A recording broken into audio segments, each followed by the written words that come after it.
My name is Sheninger. I'm principal at New Milford High School, which is about 10 minutes west of the George Washington Bridge. And we're considered sort of a blue-collar community. I'm telling you that because a lot of things I'm going to discuss this afternoon, if we can make them work here at New Milford, they can basically work anywhere. Some schools, like mine and many others, are reinventing themselves for the digital age. Most others are not. And you know what? It really is incumbent upon us to transform our teaching and learning cultures to best meet the needs of our students. You know, there's so many tools out there that we can harness their power or leverage to really enhance the teaching and learning environment. So whether it be tablets, iPads, interactive whiteboards, social media, or the real-time web, you know, these are powerful tools that we can utilize to really accentuate these essential skill sets that we want our students to be able to master. The issue is schools are not changing. I'd say if I had to throw a number out there, 80% of schools across the country, you know, basically establish policies that prohibit devices and different social media tools. A mere 3 years ago, I was in that same category. I blocked, I banned, I prohibited. I felt that social media had absolutely no place in school. How could this be utilized to enhance learning? You know, all kids and adults use it for is to socialize. That is how I felt. And for me, it really was the fact that I was not educated. I was not educated in how social media could be one of the most powerful free tools available to enhance the teaching and learning environment, to improve communications, to grow professionally. I was ignorant, and I basically used every excuse in the book based upon misconceptions to not allow social media in my building. You know, fast forward to 3 years to the present day, I am now on virtually every social network and use every social media tool that there is out there for professional purposes, and that's what I'm going to talk about with all of you this afternoon. So when we talk about what do we want educators to do, before I talk about the many strategies and ideas that will enable you to harness the power of social media, you know, share your vision, start conversations. You know, I think it's sometimes so many of us feel that we're on these islands. We have no one to talk to or no one to listen to. That is so far from the truth. We can learn from other educators. Listen, those of us that are in the trenches, we work in schools all the time. We work with kids. We work with teachers. We should be treated like the experts because we have so much to offer each other. Lead by example. Embrace innovation and technology integration. Educators in the digital age are transparent. You know, in a time where educators, whether teachers or administrators, are scrutinized for every single thing we do, all we're told is that we're not good enough. Our students aren't learning. You know what? We now have the tools and the means to sort of buck the trend here and just constantly supply our stakeholders with information on all the great things that our students and teachers are doing. Many educators and school leaders feel that social media is just Facebook, YouTube, Twitter. And I show this infographic to show you how dynamic social media really is. And you, as school leaders, need to figure out, okay, what do I want to accomplish? What tool can I use to do what I do better?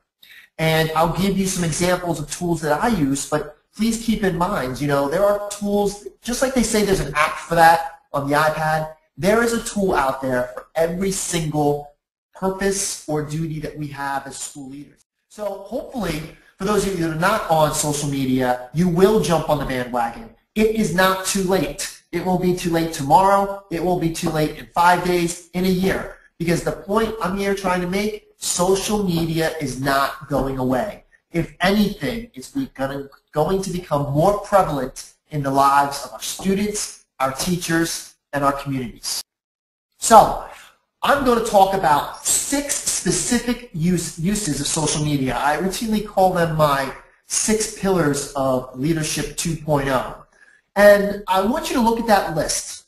And I can guarantee that you will find something on that list that is important to you as a school leader. Because all of these components, I feel, and many others as well, that working together with all these different components will help make our schools better. So first I'm going to talk about communication. And there are 2 tools out there that we all know of or heard of, Twitter and Facebook. They are free. They are free tools that virtually all of our students, teachers, and parents use outside of our buildings. It only makes sense to incorporate those tools to then, as school leaders, communicate with those stakeholder groups. Why would you want to use social media to communicate? Well, to be honest, we live in a real-time, 24/7 society. You know, information is out there for the taking, and we see it in the media. They're always broadcasting their information as it happens. Sometimes we find out on Twitter what's happening around the globe before traditional media outlets.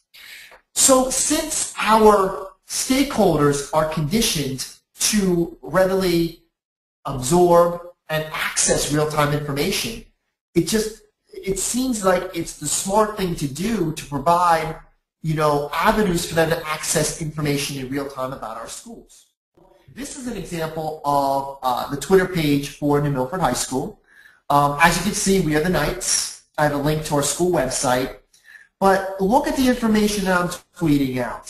The HESPA, our state exam is this week. Get some rest. I'm showcasing student work. Getting people excited about the girls' playoff basketball game. This is information that most of our parents want. It takes literally seconds to put this information out there.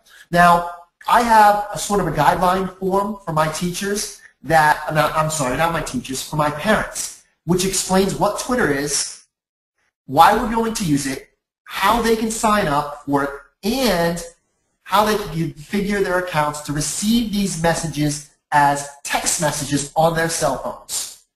All you need to do is send me an email. I will send you the form in a Word document. You can take out New Milford. You can take out the image. You can put whatever you want in there for your schools and not even give me credit. We also use Facebook to communicate. And as you can see on our basic info page, what we're trying to do is engage more of our parents and students in two-way communication. Websites, newsletters, other forms of traditional means of communication, they're mostly one way. I want to spark and invite a conversation. That leads to transparency. My Facebook page for New Milford High School is totally open. What that means is any of you on this webinar right now can go onto this Facebook page and write whatever you want. You can like something, you could write a nasty comment, you can do whatever you want, and I can't stop you. But I'm also not afraid. I'm not afraid because what I've learned over the course of 3 years is when you model social media as a professional tool, that is how your audiences will treat it, whether it be students, teachers, or parents. A common question I get is how many posts have I had to remove? Over 2 years, only 2 posts have been removed. When someone does do a wall post update, I get an email, so I can immediately delete it. But I'm telling you right now, we have this fear of what students and other people might do, and that fear, more often than not, prohibits us from moving forward. Facebook is now our hub. This is where people go for real-time information.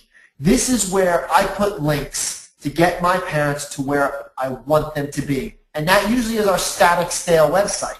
And that's not a knock on websites. They serve a purpose. They serve a purpose for curating information.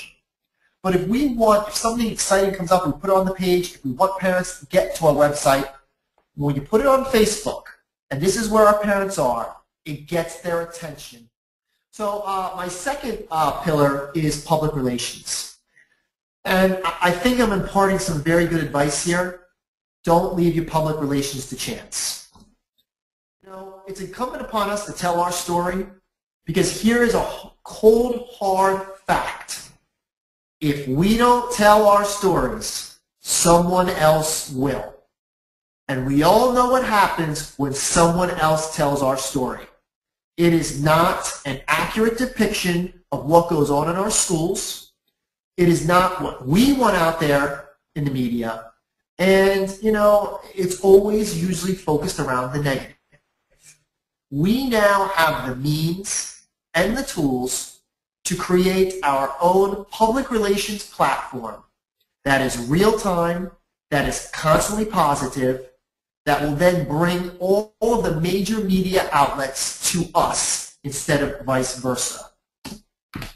This slide shows you an example of all the different traditional media outlets that have done stories on New Milford High School over the past 2.5 years. It wasn't until I got on social media that I was able to get their attention to come here and do positive stories. Since we got on Twitter, CBS Channel 2 has been to my school 7 times. And 7 times they have done a positive story on my students, my teachers, my school between the 5 and 6 o'clock hour. I can tell you that I do not entertain now any phone calls or any comments on any story that I perceive as negative, because I don't have to now, because we now have our own public relations plan. So what can we do as school leaders? How do we get started? I talked about Twitter, I talked about Facebook, but there are other tools that we can use to craft our own specific, unique public relations platform. You can use video, YouTube, Vimeo, or live streaming with Ustream, pictures such as Flickr or Picasa, or probably the most powerful are blogs. And listen, I'm going to get more into blogging in a little bit. I can tell you right now that it's not as much time, and the payoff will be so dramatic you will never turn back. When I began to blog, the sole purpose was to connect with my community, to share all the great things my teachers were doing, to share student accomplishments, my ideas of what we're doing here in New Milford, to get feedback. I had no idea that a principal from a little school 2 square miles in New Jersey, surrounded by some of the highest achieving school districts in not just the state but the country, that people would care about what I had to say. And I'm humbled and overwhelmed every time I look at this diagram, because the ideas, the strategies, what my students and staff are doing here in New Milford means something. People find value in it. And that's why I always say, together we're better. I know there are so many schools out there doing amazing things. And I want to know what you're doing. It doesn't have to be 1,000 words. It could be a paragraph. It could be a picture. When you allow students to have a voice on your blog, when you share your ideas and you put it all out there, again, it really becomes a catalyst for a much deeper style of learning and leadership. The Connected Principals is a collaborative blog that was started by Patrick Larkin, who was also a National Digital Principal Award winner, and another was George Kuros. But, you know, George and Patrick got this idea, like, you know what, we're seeing all these great ideas on all these individual blogs. Let's put them in one place that is easy for all of us to navigate, a one-stop shop of some of the best proven ideas and strategies that you can get for free. And it's open for anyone.